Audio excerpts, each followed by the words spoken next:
Good morning, Bacho. How are you? Hope you all are fine. Again, I welcome you all to our maths online classes. This is Gaurav Kumar, your maths teacher.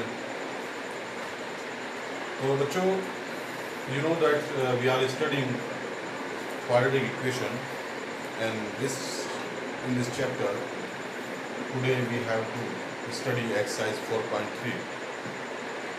And this exercise 4.3 is based on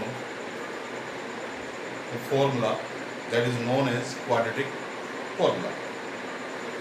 इससे पहले मैं आप लोगों को एक बात और ये बता देना चाहता हूँ कि पहले मतलब जो ये हमारा ईयर गया है 2019 और 20, इससे पहले कंप्लीटिंग स्क्वायर मेथड भी हमारे सिलेबस में हुआ करता था, लेकिन पिछले साल से ही सीबीएसई ने उसे हटा दिया है।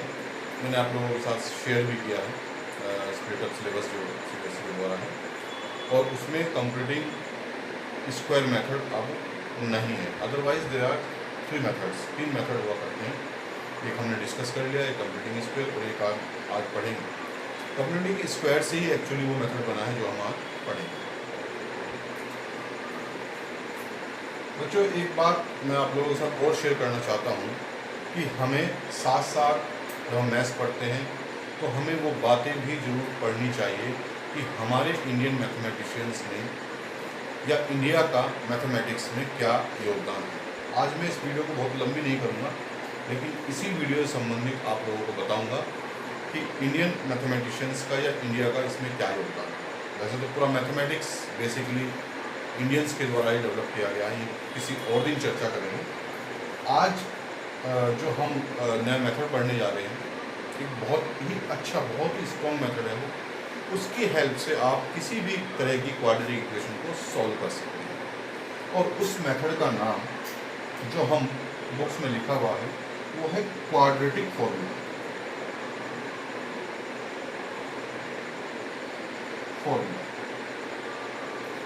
बच्चों, जो क्वाड्रेटिक फॉर्मूला है इसमें क्या कहते हैं कि ax square plus bx plus c is equal to जो हमारी जीरो है, ये क्वाड्रेटिक इक्वेशन है।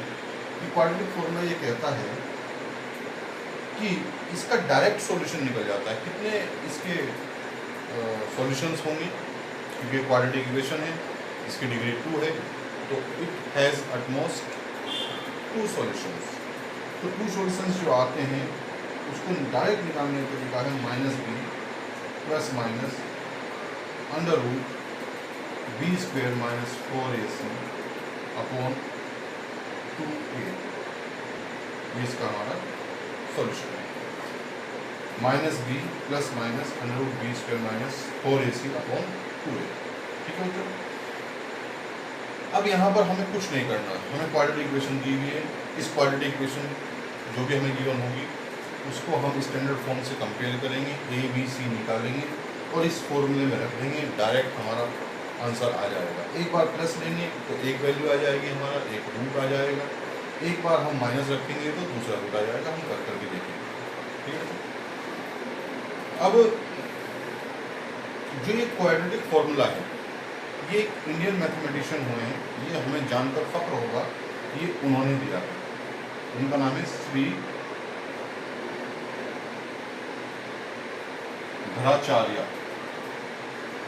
श्रीधर और आचार्य को एक साथ मिला दो तो ये नाम बन जाता है श्रीधराचार्य। इस फॉर्मूले का नाम जो मैंने पढ़ा है, क्योंकि मैं यूपी बोर्ड से पढ़ा हुआ हूँ, हम इसे श्रीधराचार्य फॉर्मूला के नाम से ही जानते थे, और आज भी मैं इसे श्रीधराचार्य फॉर्मूले के नाम से ही जानता हूँ।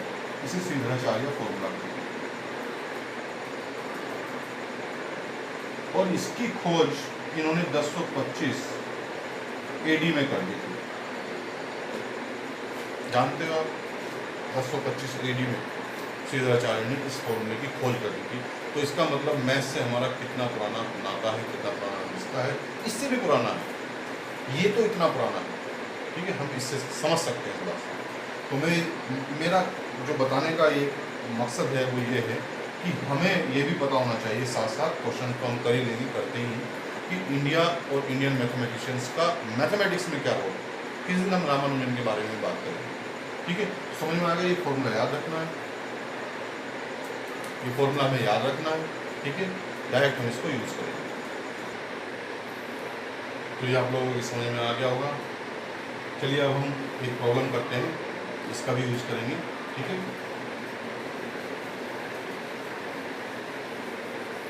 ये मैंने एक प्रॉब्लम ली है एक्सरसाइज 4.3 की, हमारा क्वेश्चन है वहाँ का।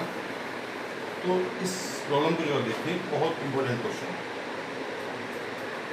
इस तरह के क्वेश्चन एग्जाम में जरूर आते हैं, वर्ड प्रॉब्लम है, और स्पीड के, ठीक है, टैप्स के, नल के क्वेश्चंस आते हैं। तो मैंने एक क्वेश्चन ये लिया है, क्या कहता है? अ train travels 360 kilometre at a uniform speed. एक समान स्पीड से एक ट्रेन 360 किलोमीटर चलती है। If the speed had been 5 kilometre per hour more, it would have taken 1 hour less for the same journey. Find the speed of the train. तो बच्चों, अब इसमें हम मैथ्स के साथ साथ इंग्लिश भी सीखेंगे। कैसे? यहाँ तक तो समझ में आता है कि एक ट्रेन जो है 360 किलोमीटर डिस्टेंस जो है यूनिफॉर्म स्पीड से चलती है, लेकिन आगे जो ये सेंटेंस लिखा है इफ से लेकर और ये जर्नी तक, ये पूरा एक सेंटेंस है।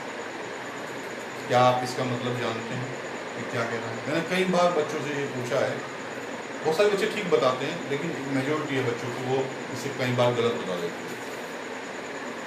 वो अंदाजा लगाते हैं कि अगर स्पीड 5 किलोमीटर पर आवर ज़्यादा हो जाए तो 1 घंटा क्या लगेगा? कम लगेगा। नहीं, ये स्ट्रक्चर है पूरा एक। If the speed had been 5 kilometre per hour more, अगर स्पीड 5 किलोमीटर प्रति घंटा ज़्यादा होती, मतलब है नहीं होती, इमेजिन कर रहे हैं, it would have taken 1 hour less for the same journey.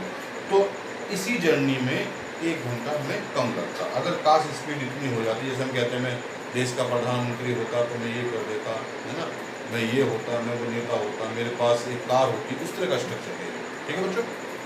तो less for the same journey find the speed of the train. तो अगर ऐसा होता तो हमें स्पीड निकालनी है ट्रेन की, 1 घंटा हमारा कम लगता।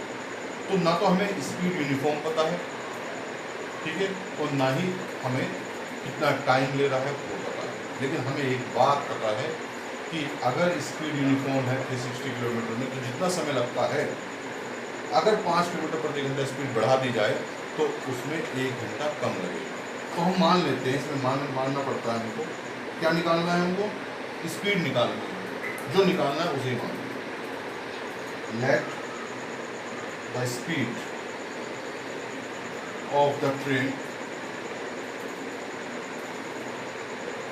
B x kilometre per hour. जो हमें निकालना है, हमें स्पीड निकालने के लिए कहा गया है, वही मैंने लेट कर दिया। ठीक है, अब अकॉर्डिंग टू क्वेश्चन चल रही है। क्वेश्चन क्या कह रहा है कि इतनी स्पीड से चलने पर जो समय लगता है वो इतनी स्पीड बढ़ाकर चलने से समय से 1 घंटा ज़्यादा है। तो 360 किलोमीटर को अगर हम डिस्टेंस को तय करते हैं तो कितना समय लगता है? स्पीड का फॉर्मूला होता है हमारा क्या?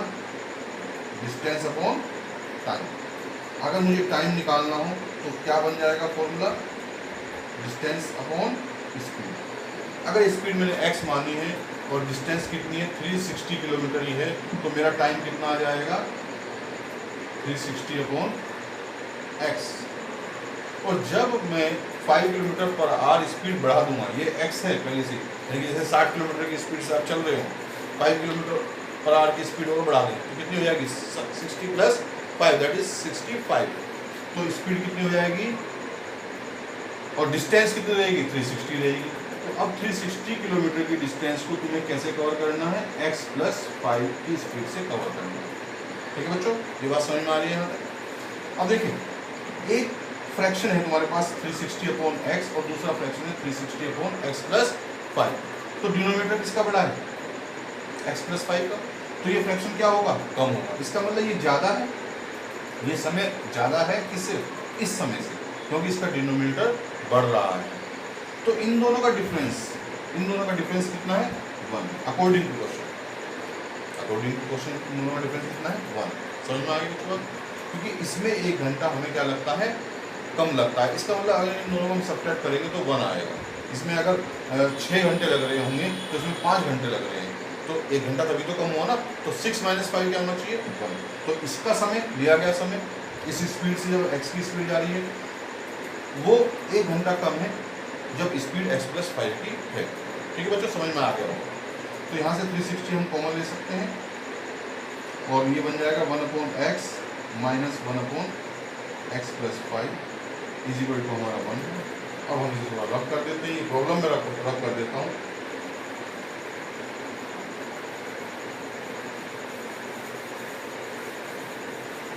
तो यहाँ पर अब हमें सिंप्लीफाई करना है, तो ये आ जाएगा हमारा 360 इंटू एलसीएम लेंगे x × x + 5 हमारा एलसीएम आ जाएगा और x + 5 ये तो हमें लेना आना ही चाहिए।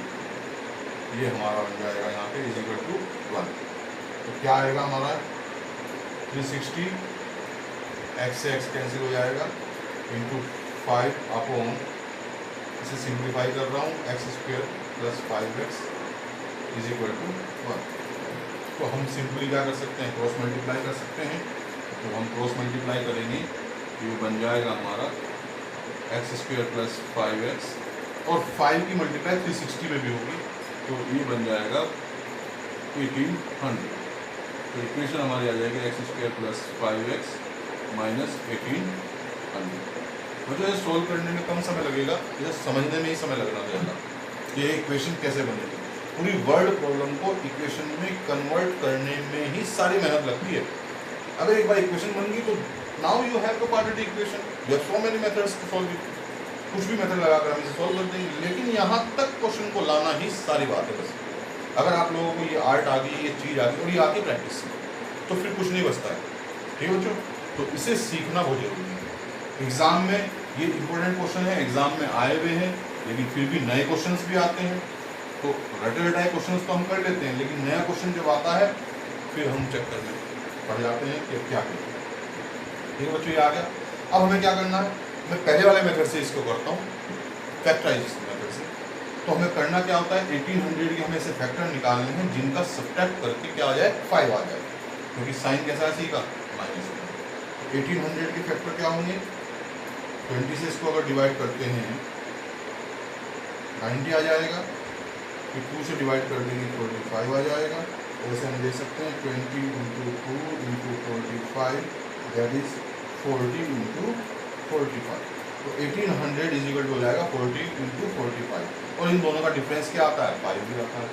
सो we can write 45x - 40x - 1800 = 0।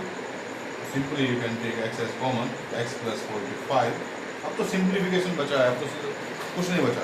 Main काम था यहाँ तक पहुँचाना इसको, अब तो कुछ नहीं है इसमें, अब तो आप आराम से कर लेंगे।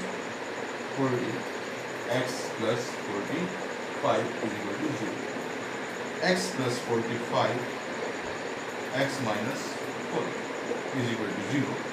x + 45 को मैं 0 के बराबर रखता हूँ तो मेरा x = हो जाता है कितना -45। और जब मैं x - 40 को 0 के बराबर रखता हूँ तो मेरा x आता है 40। ठीक है, अब यहाँ पर हमारा आंसर -45 है या 40 है, ये कैसे पता चलेगा, ये हमको सीखना पड़ेगा।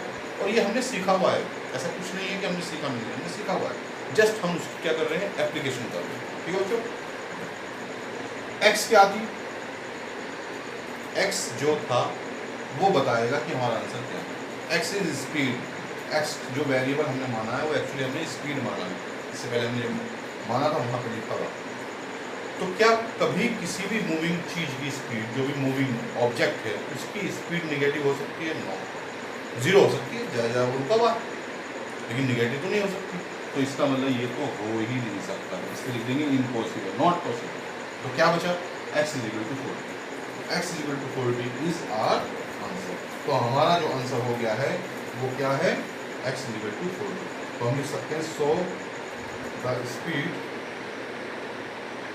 of the train is 40 kilometre per our. ये हमारा आंसर है। ठीक है बच्चों, तो ऐसे हमने इसमें सिरधाराचार्य नहीं लगाया है। ठीक है, क्वेश्चन लेते हैं और हम सिरधाराचार्य फॉर्मूले से उसे यूज करके देखेंगे। ये तो हमने फैक्टराइजेशन मेथड से किया। एक एग्जाम्पल ले लेते हैं।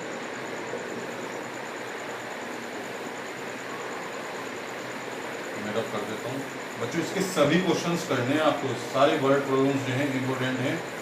कोई भी प्रॉब्लम अगर समझ में नहीं आती है मुझसे जरूर पूछे, लेकिन छोड़े नहीं, सारी करनी है। उसके बाद भी जो भी और इम्पोर्टेंट प्रॉब्लम्स हैं जो बोर्ड एग्जामिनेशन में आती हैं तो सब मैं आप लोगों के साथ शेयर करूँगा, आप लोगों को बताऊँगा। लेकिन जितनी भी NCERT की किताब आपके पास है उसमें है सारे प्रॉब्लम हैं। चलो एक एग्जाम्पल लेते हैं। जैसे मान ले लिया x² + 5x + 5 = 0। इसे हमें सॉल्व करना है और अभी जो मैंने बताया सिरधाराचार्य फॉर्मूले से सॉल्व करना है। तो व्हाट डज सिरधाराचार्य फॉर्मूला स्टेट्स, लिखते हैं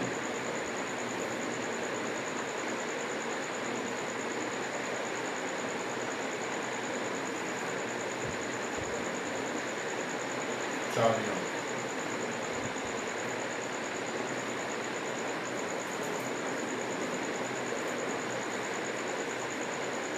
क्या x = -b ± √b² - 4ac/2a। तो अब हमें क्या करना है, इस इक्वेशन को स्टैंडर्ड इक्वेशन से कंपेयर करना है। That is ax² + bx + c = 0। तो जब हम इसको कंपेयर करेंगे तो हमारे पास a क्या आ जाएगा 1, b क्या आ जाएगा 5 और c क्या आ जाएगा वो भी 5। सीधा अब इस इक्वेशन में रख देना है। तो x = हो जाएगा हमारे पास -b that is -5 ± square root of b² यानी 5 का स्क्वायर कितना आ जाएगा 25 माइनस 4 × a 4 × a 4 × 1 4 × c 4 × 5 20 यानी 20 अपॉन 2 × a कितना है 1 यानी 2 आएगा। x = आपके पास बन जाएगा -5 ± 25 - 20 कितना जाएगा दैट इज 5 अपॉन 2। तो जो दो सॉल्यूशन है वो दोनों के दोनों इसमें आ गए हैं बच्चों। कैसे आ गए हैं, इसे लिख सकते हैं x = एक बार प्लस लेंगे तो -5 + √5 अपॉन 2 और एक बार हम लेंगे माइनस -5 - √5 अपॉन। तो दोनों सॉल्यूशन हमारे पास ये आ गए। अब देखो इस फॉर्मूले से कितना आसान हो गया है कि हमें कुछ कैलकुलेशन नहीं करनी पड़ती। सीधा हमने क्या किया, इस फॉर्मूले को रट लेना है, इसमें वैल्यूज रख दो और सिंप्लीफाई हो जाता है। कई बार ये स्क्वायर रूट अगर सॉल्व नहीं हो रहा है तो उसे देखा आप लोगों ने कि हमने कैसे सिरधाराचार्य फॉर्मूले का यूज़ किया है। इस फॉर्मूले की सबसे बड़ी खासियत ये है कि हम इसे डायरेक्ट किसी भी क्वाड्रेटिक इक्वेशन को सॉल्व करने के लिए यूज़ कर सकते हैं। बहुत सारी इक्वेशंस ऐसी होती हैं क्वाड्रेटिक इक्वेशन जिसमें हम splitting the middle term method नहीं लगा सकते हैं, लेकिन सभी क्वाड्रेटिक इक्वेशन में ये मेथड लग जाता है। तो बार बार हम इस मेथड को यूज़ करेंगे तो आसानी से याद हो जाता है और इसमें आपका स्क्वायर रूट लेना भी आपको प्रैक्टिस में आएगा, स्क्वायर निकालना भी, स्क्वायर लेना भी आपको प्रैक्टिस में आएगा। तो ये सब चीज़ें आप सीखेंगे और मुझे उम्मीद है ये वीडियो से आप लोगों को इस फॉर्मूला भी समझ में आ गया होगा। इससे पहले हमने प्रॉब्लम किए वो भी समझ में आ गया होगी। इसको देखें और समझें।